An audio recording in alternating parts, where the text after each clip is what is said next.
Morning আমার lovely viewers, সোজা সকালবেলার বাসি কাজ কমপ্লিট করে সোজা চলে এসেছি ঠাকুর ঘরে পুজো দিতে। আর আজকে তোমাদের দাদাভাই নিয়ে এসেছে সবেদা, সেটাই তোমাদের সাথে দেখাচ্ছি। সবেদা সহজে আনে না, দেখলাম আজকে নিয়ে এসেছে, বেশ ভালো। আর রিককে দিয়েছিলাম, রিক একদম পছন্দ করে না। আর এনেছে আতাফল। আতাফল রাধা অষ্টমীতে এনেছিল, আমার বেশ ভালো লেগেছিল, কিন্তু আর কেউ খায় না। যাই হোক, আতাফলটাও আমারই পেটে যাবে মনে হচ্ছে, তা বেশ ভালোই হবে। আর এখন ঠোঁটের মধ্যে জ্বর ঠোঁটা বেরিয়েছে না, ভেতর ভেতর মনে হয় জ্বর আসছে, গাটা একটু হালকা হালকা গরম, শরীরটা খুব মানে খারাপ যাচ্ছিল। এখন যখন ভয়েস দিচ্ছি একটু ভালো আছি, কিন্তু শনিবার, এটা হচ্ছে শনিবারের ভিডিও।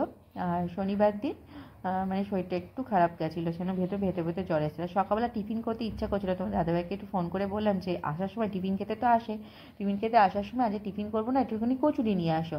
আর মিস্ত্রি দাদাভাইও চলে এসেছে, সবাই মিলে একটুখানি কচুরি খাওয়া হবে, সঙ্গে হবে চা। তো ফাটাফাটি হবে টিফিনটা, তাই না? চায়ের সাথে কচুরি তো দারুণ লাগে। এইসব খাবার তো আমার ফেভারিট, আমার ছেলেরও ফেভারিট। আর ছেলের মুখে আজকে তো হাসি কচুরির নাম শুনে, ওরও কচুরি খেতে খুব ভালোবাসে। কিন্তু মাঝে খুবই হতো আনা, কিন্তু মাঝে পরে বন্ধ করে দিয়েছিলাম। কিন্তু আজকে না অনেকটা বেলা হয়ে গেছে সমস্ত কাজ করা, শীতের বেলা না একটুতেই জানি গড়িয়ে যাচ্ছে, বুঝতেই পারছি না কখন যে বেলা হচ্ছে। আর সকাল সকাল উঠছি, তাও জানি আজকে উঠেছি কটার সময়, ধরো না 6টা সাড়ে 6টায় উঠেছি, তাও জানি ঝপ করে সকাল কখন হয়ে গেল, বেলা 10টা বেজে গেছে। কিন্তু তারপর এখন তোমার দাদাভাইও চলে এসেছে টিফিন খেতে, ওকে বললাম মিস্ত্রি দাদাকে দিয়ে আসো, তাই ও এখন দিয়ে এসে নিজে খেলো, তারপর আমরা সবাই খেলাম। আর আমি তো শান্তি করে মনোযোগ সহকারে খাচ্ছি, তারপর একটু লিকার চাও খেয়ে নিয়েছিলাম। এরপর কাটাকুটি করে সোজা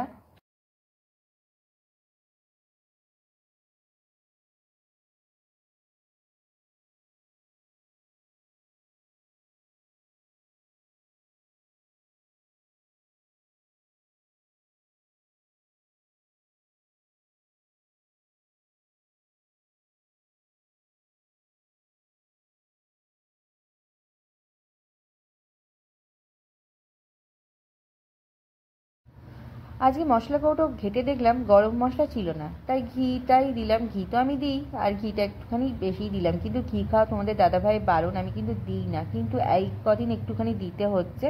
যাই হোক, তারপরে বাসন টাসনগুলো মেজে গ্যাস ট্যাস পরিষ্কার করে একটা ভালো কড়াতে সর্ষের তেল দিয়ে আজকে করব। সর্ষের তেল না, সরি, রিফাইন তেল দিয়ে করবো, না সাদা তেল দিয়ে করব। আর কপিগুলোকে না আগে আমি নুন হলুদ দিয়ে ভাবিয়ে নিয়েছিলাম গরম জলে। আর এরপর এক এক করে দেবো, ভাজতে ভাজতে কিন্তু অনেকগুলো উঠে গেছিলো সবাই মিলে। আর তোমাদের দাদাভাইয়া দুপুরবেলা খেতে চলে এসছে কাজ থেকে, ও আবার খেয়ে দিয়ে আবার কাজে যাবে। তাই ও এসে আবার মিস্ত্রি দাদা দেখলাম হাতে হাতে একটুখানি হেল্পও করে দিচ্ছিল। আর আমি এদিকে কপির বড়াটা ঝটপট করে করেছি। এদিকে রিক ডাকছে, মা আমার খিদে পেয়ে গেছে, ও স্নান করে আর থাকতে পারে না, তা ওকে বললাম তোকে দিয়ে দিই, তারপর নয় আমরা খাবো।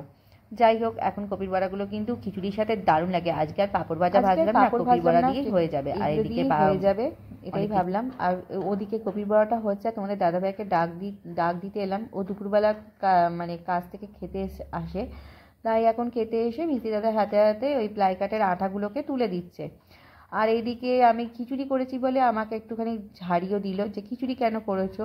তাই বললাম কেন, শীতকালে তো খিচুড়িটা ভালো লাগে না বলো, ধনেপাতা দিয়ে খিচুড়ি? আমার তো বেশ ভালো লাগে। যাই হোক, এখন সবাই মিলে খাওয়া দাওয়া করে নেব। আর এই ছোট্ট ভিডিওটা শেয়ার করলাম, দেখা হচ্ছে আর একটা ভিডিওর সাথে। যদি ভিডিওগুলো ভালো লেগে থাকে লাইক করো, কমেন্ট করো, পাশে থেকো। বাই।